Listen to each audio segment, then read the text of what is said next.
All right, so acids and bases. The first part of this, probably almost 30 slides or so, should be review. So we're going to go over it quickly. I'm not going to pause a lot. It's a lot of definitions, Arrhenius acids, Arrhenius definition, Bronsted-Lowry definition. Talk about some of the general properties of acids and bases. Heartburn, you may have experienced heartburn. If not, just wait till you get to like 30. Then it happens almost every night, especially if you eat pizza right before bed. Or Costco muffins for some reason. Always give me heartburn. Wild. Which is sad because they're so good. So heartburn or acid reflux results from having an imbalance of hydrochloric acid in your stomach, and it comes up and it gets up into your esophagus, which is where it burns because it's not supposed to be there, causing irritation and burning. And if it happens too often, it can cause real long-term damage. Your saliva actually contains bicarbonate, which acts as a base. So if your mouth is producing enough saliva, then you should be swallowing that, and then it's neutralizing that acid. And antacids are more effective than your saliva because it contains more base, because they are sodium bicarbonate. GERD would be chronic heartburn or associated with chronic heartburn. It can be diagnosed, this sounds just so uncomfortable, by placing a pH sensor in the esophagus. Hopefully it's really small. That doesn't sound great. But acids and bases are important to our health, and they're useful in your body. We need that acid, but it's just when there's too much. Just everywhere there are acids and bases. So like amino acids, which are the building blocks of proteins. DNA is deoxyribonucleic acid, also contains acid groups. So in general, acids have a sour taste, dissolve many metals, and if you have blue litmus paper is used for detecting an acid, it turns the blue litmus paper red. And then it'll neutralize bases. So it reacts with bases. I think one of the first Hank Green videos I ever saw was him talking about how sour things, when you taste something that's sour, you are tasting the protons. That's what protons taste like. They're sour, which is weird and cool. So here's a bunch of different acids. The scariest acid on this list is probably hydrofluoric acid. Hydrofluoric acid, according to anecdotes, if you get it onto your skin, the first thing that it attacks are your nerve cells, which you would think, oh, that's going to be really, really painful. No, it attacks them so quickly that you don't feel it. And then you don't feel the damage that they're doing that the hydrofluoric continues to do afterwards. It's very scary. You won't ever have to work with hydrofluoric acid. Also, notice, look, it says here, hydrofluoric acid, what do you use it for? Metal cleaning, glass frosting, and etching. Hydrofluoric acid dissolves glass. So you have to use special beakers and stuff if you're ever going to even use it. It is scary stuff. So we're never going to use that. Probably second on this list in terms of scary acids, probably sulfuric acid or nitric acid. Those concentrated, you really don't want to get on your skin. Concentrated hydrochloric acid, as long as you wash it off right away, it's fine. Hydrofluoric? No, and I hope I never do. Yeah, I could just no. That's fine. Do I have a favorite acid? I don't know. I don't know if I have a favorite acid. Honestly, hydrochloric acid is nice. It does a lot of things that the other acids do, and you've got some time before it really just like destroys your skin. If you get it like other places in your eyes, obviously that's why we need PPE. You don't want it on your skin, if possible, ever. But at least you have time. Bases, you can think of the bases sort of as the opposite of acids, mostly because they neutralize each other. They have a bitter taste, slippery feel. So if you ever get something on your hand and you in lab, which again, try not to, but if it does get on your hand and you feel that it's slippery, then you should go to a sink and rinse it off right away. If it's not slippery, you should still do that. But if you do that and you're like, oh, that's slippery, then that's probably a base, and it's turning the oils on your skin into soap. And it turns red litmus paper blue and then neutralizes acids. And those get used for all kinds of other stuff as well. Oh yeah, and that bitter taste is like, I don't know, an evolutionary adaptation. So like a lot of alkaloids or these poisonous compounds from plants are bases. And so that's like your body is like, oh, that might be poison. So bases don't taste good. Acids for some reason, well, I guess acids are not as harmful. So like citric acid in citrus. So which of the following is not a property associated with acid? C. Protons are sour. All right, so our first definition, and I think we cover this definition mostly because it's historical, but it also kind of informs a lot of the way that we talk about the most common acids and bases. So acids produce H plus ions in solution, bases produce OH minuses, or ions in solution. HCl is an acid because you add it to water, it dissociates. You have H plus, you have Cl minus. And I don't know if it's ever been mentioned or if you've ever heard it mentioned in like the Chem 20 lab or Chem 20 book and some of the assignments, this aqueous gets thrown in there when we talk about acids, but doesn't really get explained all that much. HCl, if you have really like 100% concentrated HCl, is actually not an acid because it's a covalent compound. But when you add it to water, it's an acid. So it's the fact that in water, it produces these H plus ions that makes it an acid. But it is a covalent compound. It's just a covalent compound that ionizes when you add it to water. H plus, oh, right. So H plus and H3O plus are used interchangeably. The truth of the matter is, though, that H plus does not exist by itself in water. It can't. It's too reactive. It will react with water. There will never be just an H plus floating by itself. But because that always happens and because it's shorter to write, a lot of the time we just write H plus and leave out the water. Yeah, so that's the hydronium. So sodium hydroxide is a base because it produces OH minus ions in solution. This is not a covalent compound. We've got a metal, nonmetals. It's an ionic compound. It dissociates when you add it to water. And then it can react with any acid present and form water. So your H plus plus your OH minus gives you H2O. But that definition of base does not cover all bases. And you've been doing lots and lots of net ionic equations. And in those net ionic equations, oftentimes ammonia is added. And actually, I'll just do this right here. All right, so you add ammonia to water. Ammonia does not have an OH minus in it. So it cannot directly produce OH minus when it gets added to water. What it does instead is it reacts with the water. Oops. And it steals a proton and indirectly creates hydroxide as a result. But that is not covered in the Arrhenius definition. The Arrhenius definition says a base is something that directly adds hydroxides to the solution. An acid directly adds protons, H+, creates H3O+ in solution. So that's why we have the Bronsted-Lowry definition, because it's a better definition. More specific.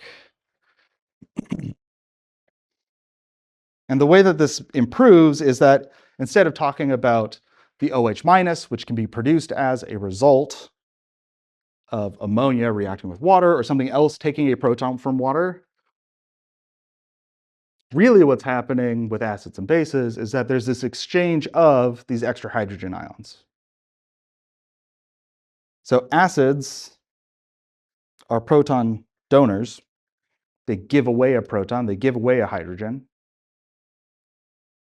And bases are proton acceptors. So by definition, you cannot have an acid without a base. Because for the acid to donate a proton, it has to be donated to something. And for a base to accept a proton, it has to come from somewhere. And so you end up with these pairs where you'll always have an acid, you'll always have a base, and the one that's the acid and the one that's a base just depends on who's giving up the hydrogen, who's accepting the hydrogen. So for HCl, that's pretty straightforward and doesn't really change anything. HCl has a hydrogen, has a proton that gets donated to water. Now water has an extra proton, and there's a chloride ion floating around. So HCl, by the Bronsted-Lowry definition, is still an acid, and water here is the base.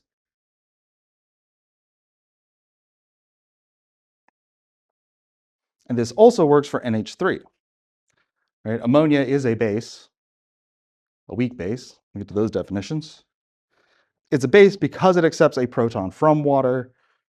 So now water here is donating the proton to ammonia. So this is our base, this is our acid. NH4 plus and hydroxide is the result.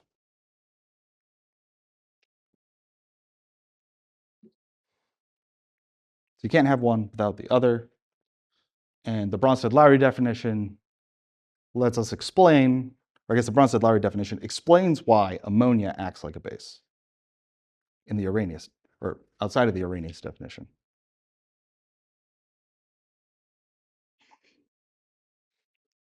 Okay. So we just saw water be both an acid and a base. And the key here is that we're not switching the equation around, but from water, from H2O, it can go either way. So the top there, water is my base. It accepts the proton from HCl. Down here, water is the acid. In both of those cases, it's H2O accepting a proton or H2O donating a proton.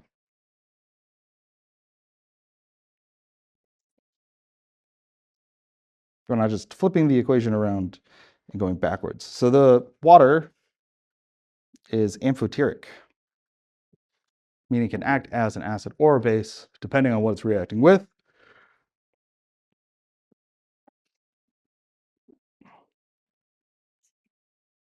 Oh, right. And then if we take this and we reverse the reaction from above, now I have NH4 becoming NH3. So it donates a proton, or sorry, whoops. Donates a proton, so it's the acid. And now hydroxide is the base.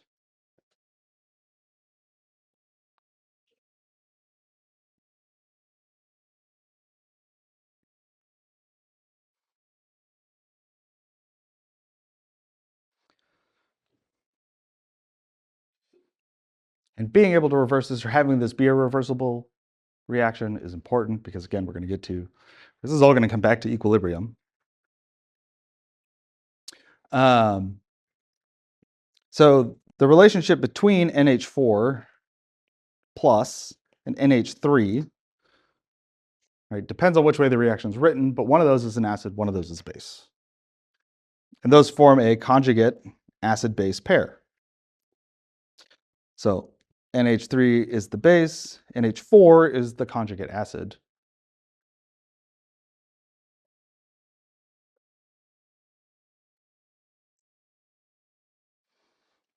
Or for water, H2O is the acid, OH minus is the conjugate base. And which one,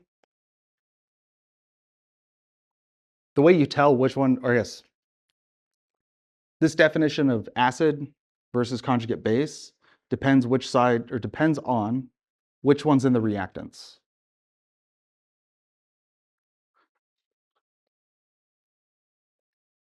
So up here, right, NH4 is in the reactants, that's my acid. In the forward direction, it then becomes a base. So this is the conjugate base.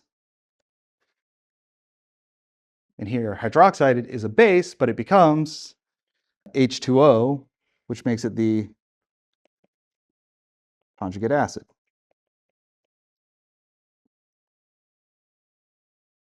If we look at this reaction going the other way, NH3 is now the base, so NH4 is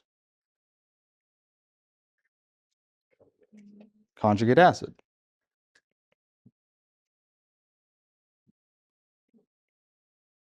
Hydroxide then is the conjugate base. So it depends on which way it's going, which is why we usually refer to these together as just a conjugate acid-base pair. The one that's the acid is the acid, and then it's got its conjugate base. If I reverse those, then it's the base and the conjugate acid. So this pair could be reversed. Yeah. Say we're doing a reverse reaction, it's not conjugate anymore, they're gonna be acid base, but in the reverse. Our products always conjugate acid. Yeah, the products will always be the conjugate acid or conjugate base.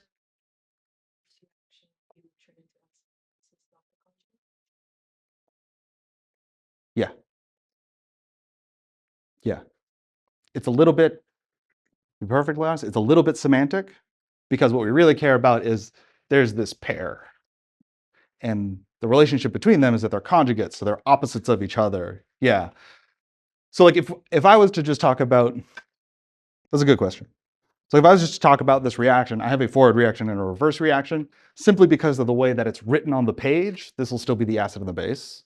When I'm talking about the reverse reaction, I would probably talk about the conjugate base becoming the acid, the conjugate acid becoming the base. And then if I just rewrite it,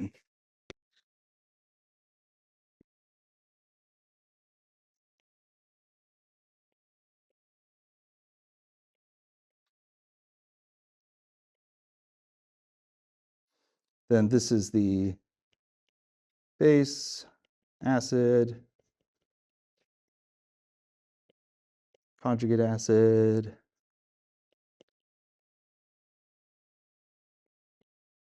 conjugate base. Yeah.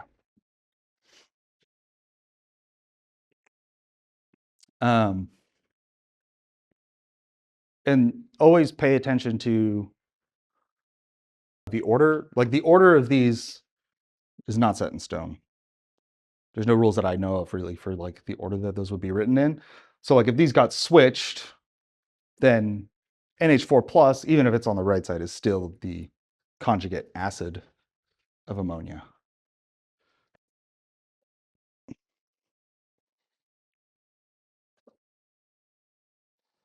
Yeah. Any other questions?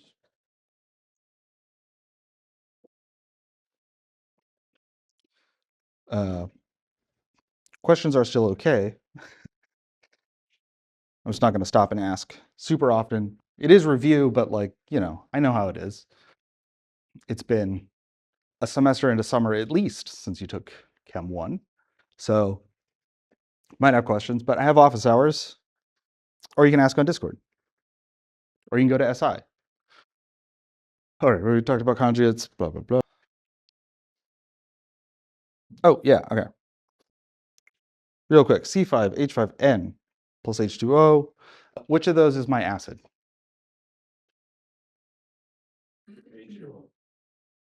H2O.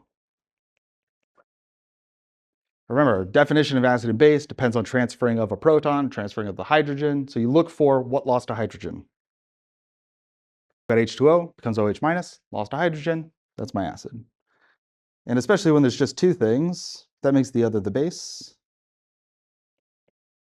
This is the conjugate acid, conjugate base.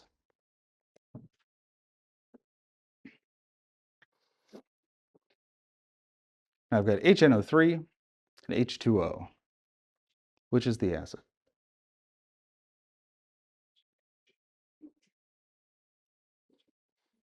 HNO3, because that is nitric acid. So it's kind of in the name.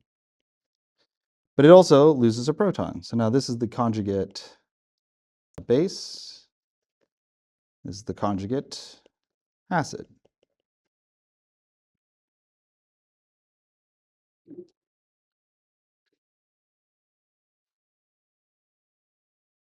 Cool. Oh, this is a good one. Which pair is not a conjugate acid-base pair?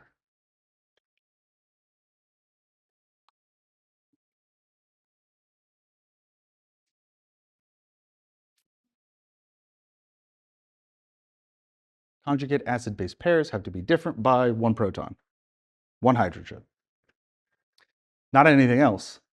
So these guys, different by, there's one hydrogen there, this one doesn't have that hydrogen, so that one's fine. This one, they both have two hydrogens, the number of oxygens changed. These are just different compounds.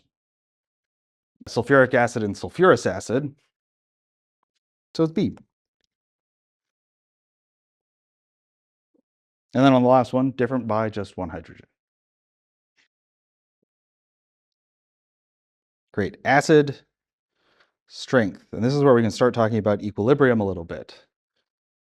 So the strength of an electrolyte, so acids or electrolytes are things that ionize in water. How much they ionize in water depends on the equilibrium constant. But we put them into two basic categories of strong and weak. Things that ionize a lot versus things that ionize a little bit. So for a strong acid, which completely ionizes in solution, is K going to be small or large?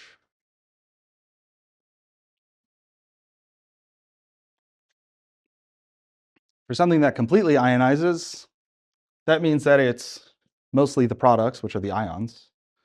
So K for a strong acid is going to be large. In fact, it's probably so large that you might just come up with infinity if you try to calculate it.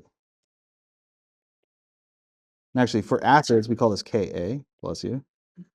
Ka is large. And actually, I'm gonna go so far as to say we're gonna say very, very large.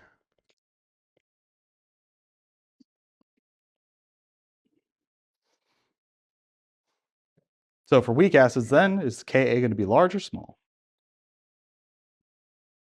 Small.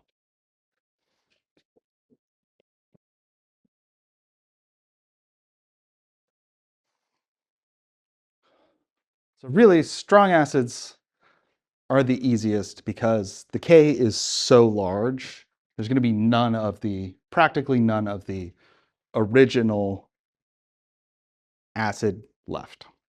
Completely dissociates. For the weak acids, there's a whole spectrum of ionizes. Like K is small, that covers a lot of stuff. There's a lot of variability in how small that K can be. So that's where we'll spend most of our time. These are the 6 strong acids that you need to memorize.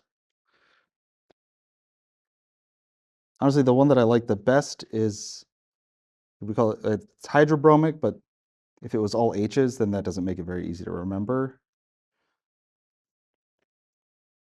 These will all be hydro, hydro, hydro, bromic, iodic, lauric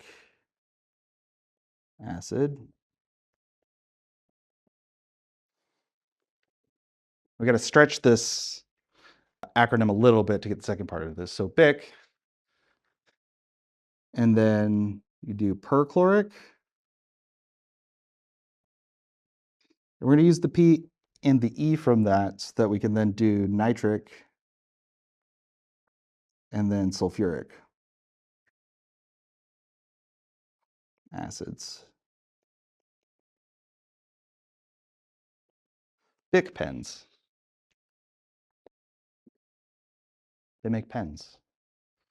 Bic makes pens. This one's, I like this one also because it separates the binary acids, the chloric, bromic, and iodic acids from the oxyacids, which are perchloric, nitric, and sulfuric. So you kind of get two groupings from that also. And like,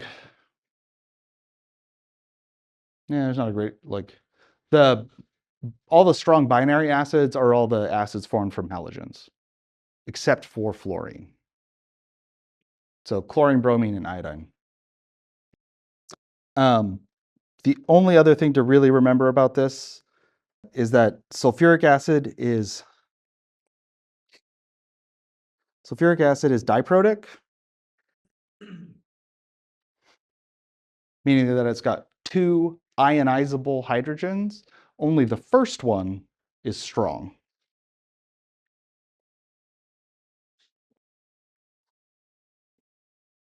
So H2SO4 is strong. HSO4 minus is weak. I don't think that really comes up much in, does that come up much in Chem 1? I don't think so. Yeah. Most of the time with acids in Chem 1, you just assume they ionize completely. In this class, we're going to talk about why they don't. But, so sulfuric acid, out of all of the strong acids, it's the only one that's got like a little asterisk. It's only the first hydrogen that it loses completely. The second hydrogen it holds on to. And we could have triprotic acids like phosphoric acid, has 3 hydrogens. Monodi and triprotic acids. So those are all of the strong acids that you need to memorize. Obviously, in the real world, there's more, but we're not worried about that. So our strong acids are strong because they completely ionize. So there's virtually none of the original compound left. So like HCl, the concentration of HCl after you add it to water might as well be 0. Not even sure if it's detectable. I'm sure someone somewhere has a K value, but it's probably like 10 to the 50 or something.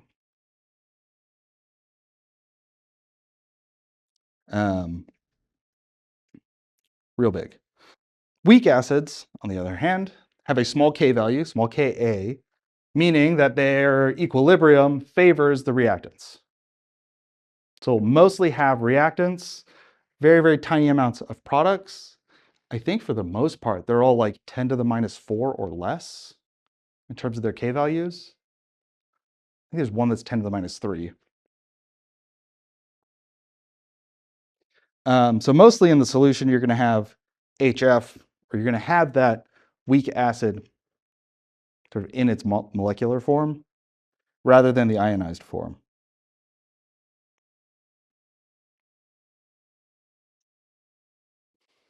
And really what's happening here is that the strength of an acid depends on the strength of attraction between the either oxyacid or the ion, chloride, bromide, iodide, or fluoride, and the hydrogen.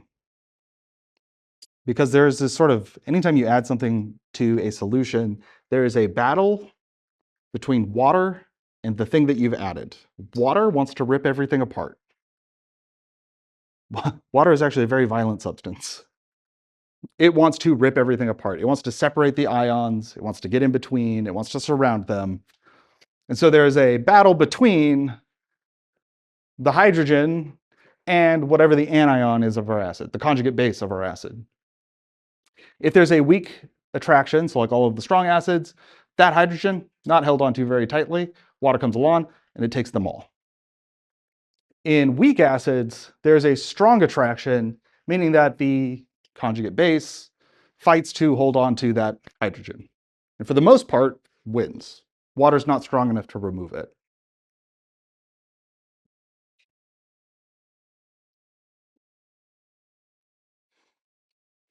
And for most things, actually, then, they're weak acids, so water doesn't get most of the hydrogens.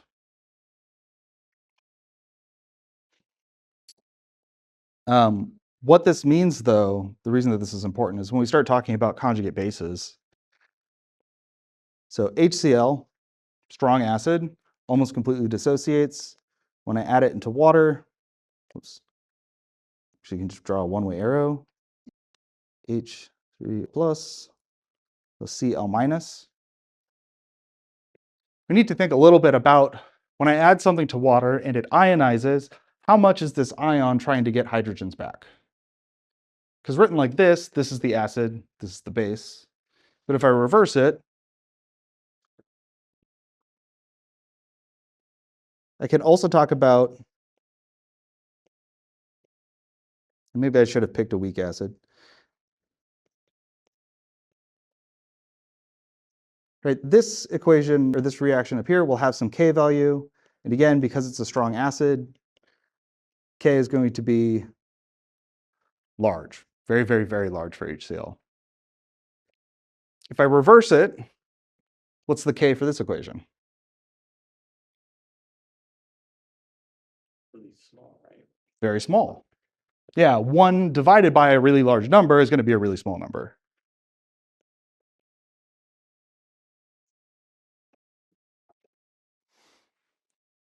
So our strong, it says here, the stronger the acid, the weaker the conjugate base. Because when this dissociates, and it dissociates almost completely, this chloride does not ever really get any hydrogens back. They're just lost to it. And so if I ask you if chloride, so is chloride going to be a strong or a weak base?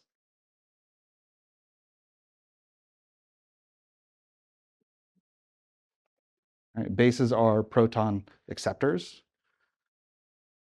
Chloride is not going to accept any protons, practically. Oh, I wrote H2O twice, that's fun.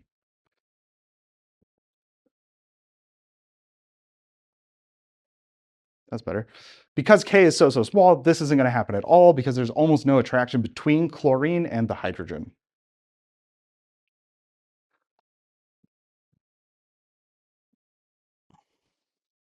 If I replace this, and we do, wait, actually, that's not one. So let's look at something that's, oh, hydrofluoric acid. So this is strong acid.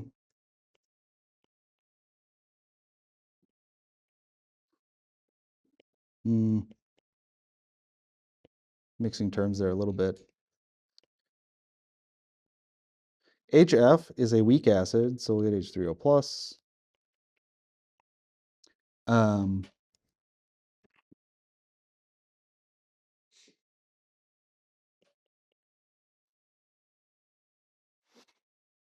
So hydrofluoric acid is a weak acid. Is my K going to be very large or very small? Very small.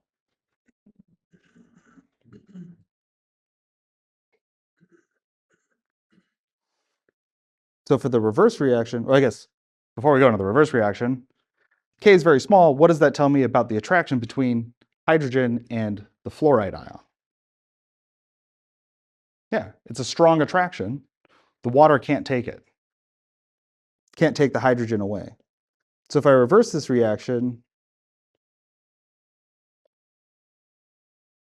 and this is now H2O plus HF, that fluoride ion has a really strong attraction for hydrogens. And so my K will be, for the reverse, large, very large. I should have just said, probably should have just said large and small for all of those, but, or very large, very small for all of them. And this is a weak acid. So is it going to be a weak or a strong base? It'll be a strong base.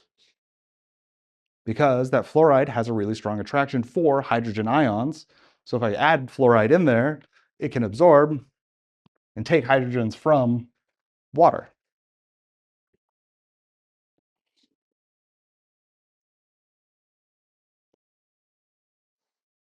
And in terms of the math,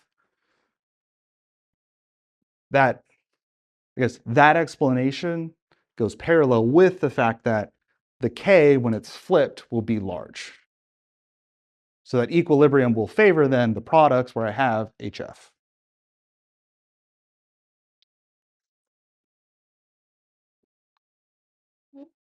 Okay.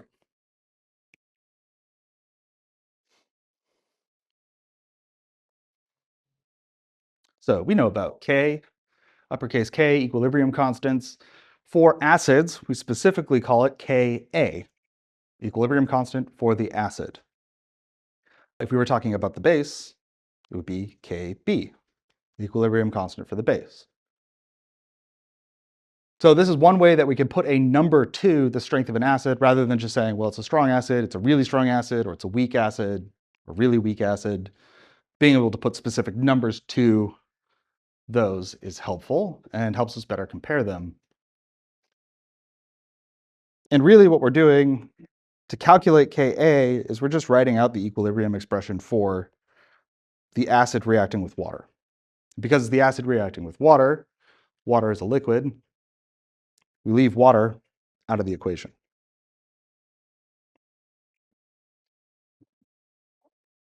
So Ka then is the concentration of H3O plus or H plus times the concentration of the conjugate base divided by the concentration of the acid.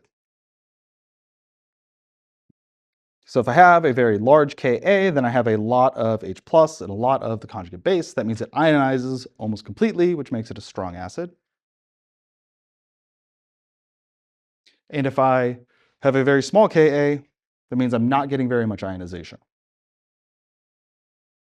The number on top would be small. The number on the bottom would be large. So you can look at some Kas and pKas for all these weak acids. So like hydrofluoric acid, the one we just used as an example, acid reacting with water, and then there's the H3O plus and the conjugate base. That's 6.8 times 10 to the negative 4. So very small K. Not a lot of ionization. We've got a lot of organic acids in here too. So organic acids are organic molecules that have an acid group on them. You don't need to like memorize any of those. You don't even need to memorize Ka values.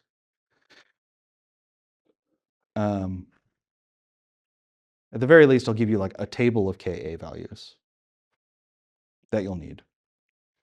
If not, provide the Ka value on the problem. We also have on these, I guess we got some really strong bases. So like this, like phenol is 1.3 times 10 to the negative 10.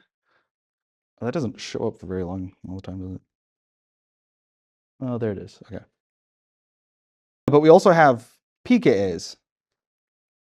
So pKa is the same as calculating pH. So you take the negative log of the Ka, gives you pKa. So yeah, pretty much all of those are going to be very small. Consider the three generic weak acids, HA, HB, HC. Which of these acids has the largest Ka?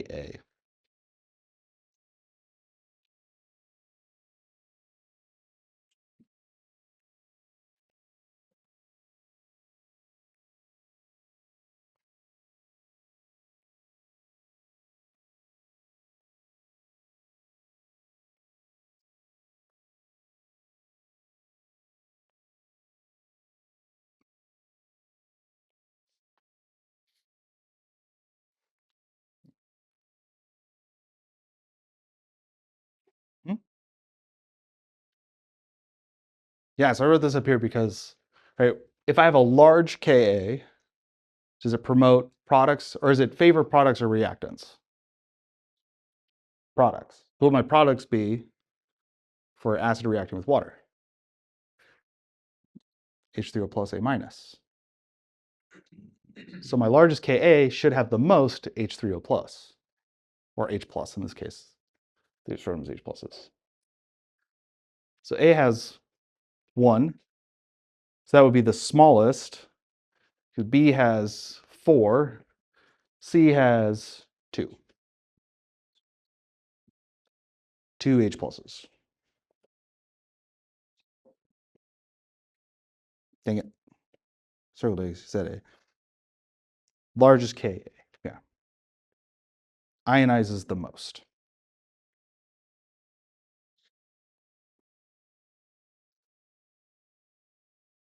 So large Ka favors products.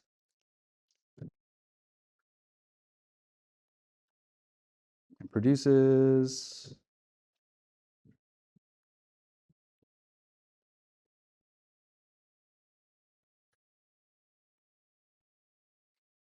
almost out of time. Any questions on that? The trick here is, remember, this is all still equilibrium, but now you've got to make this connection between new stuff and the last chapter. So try to continuously think about, remind yourself, this is equilibrium. I can think about it through the lens of equilibrium, which you all just learned and took a test on. Okay, we'll pick up on that on Wednesday.